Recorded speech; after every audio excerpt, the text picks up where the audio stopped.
Surat cyber crime પોલીસે મુંબઈના ઘાટકોપર ખાતે દરોડા પાડીને ડિજિટલ ચલણના નામે છેતરપિંડી આચરતા 2 શખ્સોની ધરપકડ કરી છે। આરોપીઓએ સુરતના એક નાગરિકને વોટ્સએપ પર ફ્રોડ એપીકે ફાઇલ મોકલી તેના બેંક ખાતામાંથી રૂપિયા 9.60 લાખ ટ્રાન્સફર કરી લીધા હતા।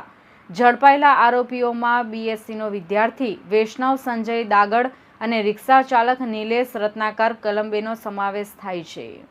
આ ગુનાની પદ્ધતિ મુજબ ગત 16 થી 30 ડિસેમ્બર 2025 દરમિયાન ફરિયાદીના મોબાઈલ પર આરટીઓ ચલણ એપીકે નામની એક શંકાસ્પદ ફાઇલ મોકલવામાં આવી હતી। ફરિયાદીએ આ ફાઇલ ઓપન કરતા જ આરોપીઓએ તેમના ફોનનો રિમોટ એક્સેસ મેળવી લીધો હતો। ત્યારબાદ ફરિયાદીની જાણ બહાર તેમના એચડીએફસી બેંક ખાતામાંથી ટુકડે 9,60,000 આરોપીઓના યસ બેંકના ખાતામાં ટ્રાન્સફર કરાવી દેવામાં આવ્યા હતા।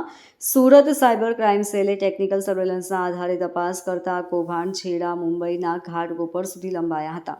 તપાસમાં ખુલ્યું હતું કે મુખ્ય સૂત્રધારના કહેવા પર 18 વર્ષીય વિદ્યાર્થી વૈષ્ણવે રિક્ષા ચાલક નિલેશના નામે યસ બેંકમાં મ્યુલ એકાઉન્ટ ખોલાવ્યું હતું। આ ખાતાનો ઉપયોગ માત્ર છેતરપિંડીના નાણાં મેળવવા માટે થતો હતો। પોલીસે મુંબઈમાં ઓપરેશન પાર પાડી બંનેની ધરપકડ કરી સુરત લાવ્યા છે। કમિશનની લાલચમાં બેંક એકાઉન્ટ ભાડે આપ્યા। પોલીસ પૂછપરછમાં જાણવા મળ્યું છે કે આ બંને આરોપીઓ કમિશનની લાલચમાં પોતાના ખાતા ભાડે આપતા હતા। ફરિયાદીના નાણાં ખાતામાં જમા થતાં જ તેઓએ બેંકમાં રૂબરૂ જઈ ચેક અને એટીએમ મારફતે રકમ ઉપાડી લીધી હતી। પોતાનું કમિશન કાપીને બાકીની રોકડ રકમ તેઓ મુખ્ય સૂત્રધારને પહોંચાડતા હતા। હાલ પોલીસ દ્વારા આ ટોળકી દ્વારા અન્ય કેટલા લોકોને શિકાર બનાવ્યા છે તેની તપાસ કરવામાં આવી રહી છે।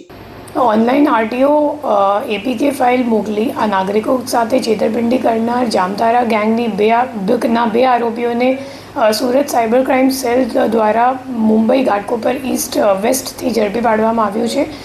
બંને આરોપીઓનું નામ છે નિલેશ કલંબે અને વૈષ્ણવ ડાંગર।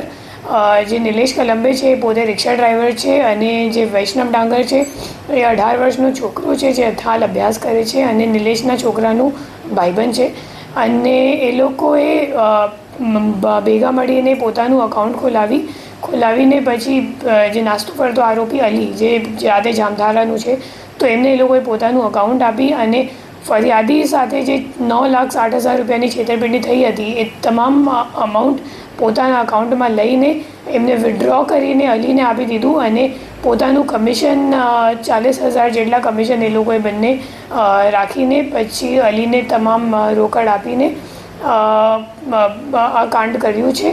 અને હાલ આપણી તપાસ જામતારાની ગેંગમાંના જે અન્ય આરોપીઓ છે એમને પકડવા માટેની ચાલુ છે। Bureau report LK star news Surat.